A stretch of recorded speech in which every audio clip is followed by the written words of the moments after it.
because we're going to be talking about some of our end of the year moments. Um, there were so many things that happened this year, so many things that were pivotal and turning points in the world of pro wrestling. So we have, I believe, five little categories, and this is just five, just because it was quick, it was off the top.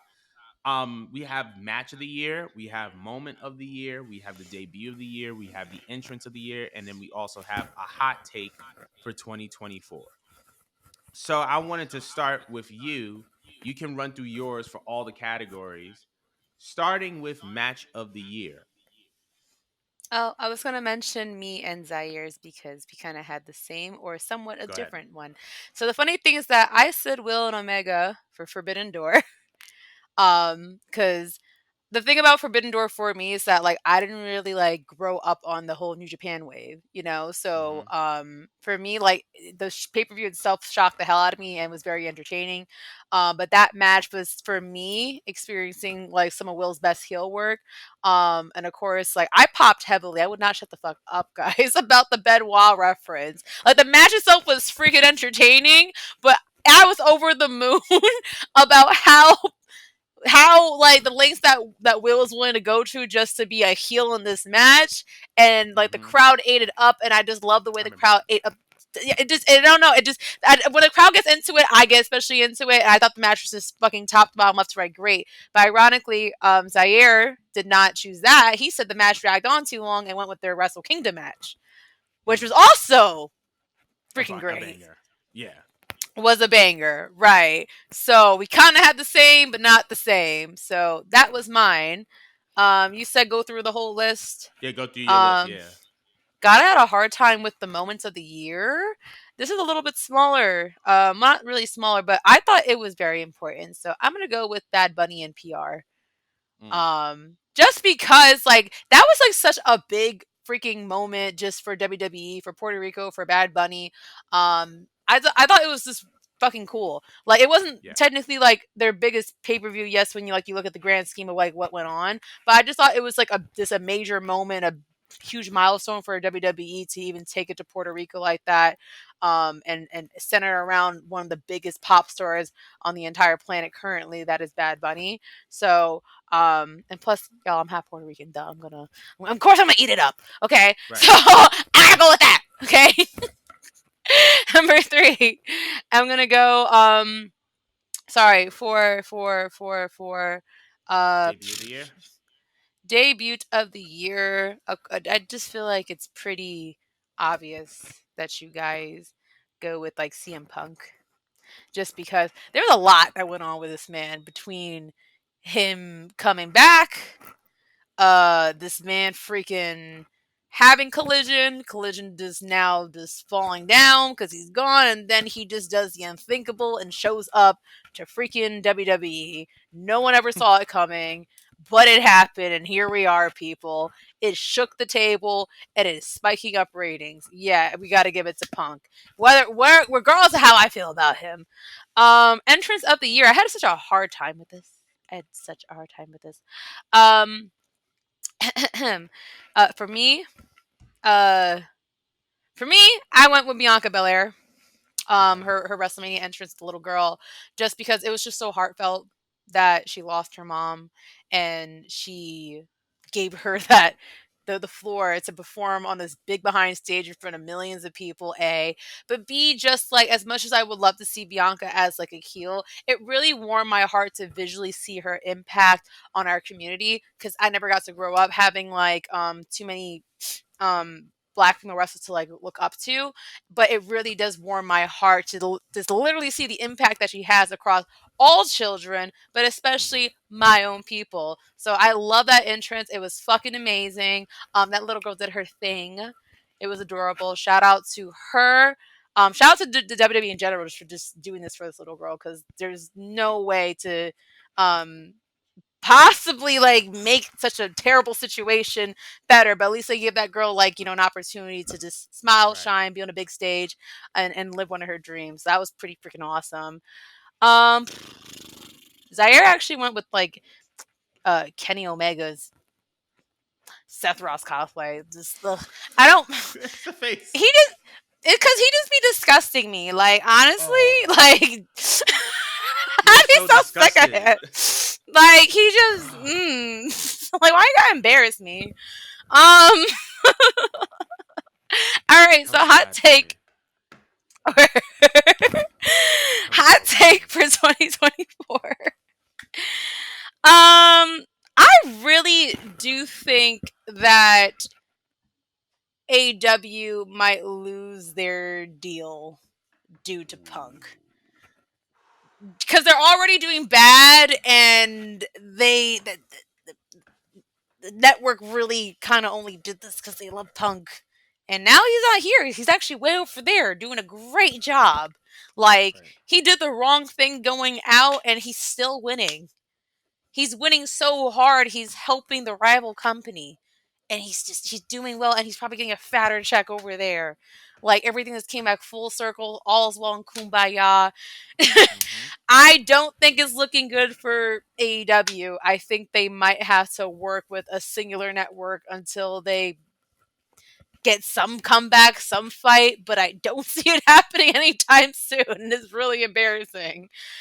But that and for Zaire, his hot take was that New Japan is gonna fall off because the fans are saying that it's pretty bad right now. But I don't watch New Japan. If you guys feel any differently about that or have more to say about New Japan, the state of it, I would love to know. So comment below. But now I'm gonna swing it back to Jordan. Give me your five. I'm like, I have like my little monitor set up, so that's the reason why I'm like looking at my screen and then looking back. All right, Go so ahead. match of the year. I'm gonna have to go with the Usos versus Roman Reigns and Solo Sikoa. I believe it was at Money in the Bank. And the reason That was being fun. is because I feel like it was such a great showcase and display of storytelling. Uh, and it helped further advance the bloodline storyline. And there were so many callbacks to previous matches because, for example, I believe that the Usos were the first, or I think it was Jay. Jay was the first person to pin Roman Reigns on the main roster when he was a part of the Shield. I think he was his first main roster loss, and they kind of brought back that spot for Money in the Bank. So the fact that they were able to kind of bring that back in a way that gave life to Jay Uso as a solo star and kind of set up his trajectory to be a breakout star for the remainder of the year, I think that that was amazing. So that's my match of the year was the Roman Reigns and Solo Sikoa versus the Usos. That's Now solid. the moment of the year was the return of CM Punk to WWE. Um Literally Survivor Series happens, we get the Randy Orton return. They're doing the wide shot, zooming out. The tag is on the bottom. It's the end of the show and then next thing you know, Punk's music hits and the place absolutely loses it. The roof comes unglued. Punk comes out and then that's followed up by a press conference with Triple H talking about how they made amends and how people change. That's followed by kind of Punk's kind of comeback toward the WWE. He had a couple promos on a couple shows. He worked with Seth. You know what I mean? He went down to NXT and he worked with a couple of the people down there. And it was all linked back to that one moment. But when we talk about moments of the year, we're talking about those things that happen and you have to ask yourself, where was I when this happened? I don't think that there was any one of those moments besides this one with CM Punk debut. Well, CM Punk's uh I don't know, man. Cause arrived. you could have that neck and neck with him getting fired too. I feel like A- if you want to, Absolutely. Absolutely. But the difference is that when he was getting fired, it was more on how can we repair this for the sake of good or bad PR as opposed to WWE was just solely focused on making a moment. And so I think that's the reason, one nah, of the because there was reasons a moment too with Tony Khan shaking like a stripper on live TV, talking about how his life is at risk. I'm sorry, there's just so that much it was the between it was the both. it was I still think that his debut I still think that him returning to WWE was a bigger moment. I Okay. think that him getting fired was a moment, but simultaneously, it was. I feel like because they were because look at what happened.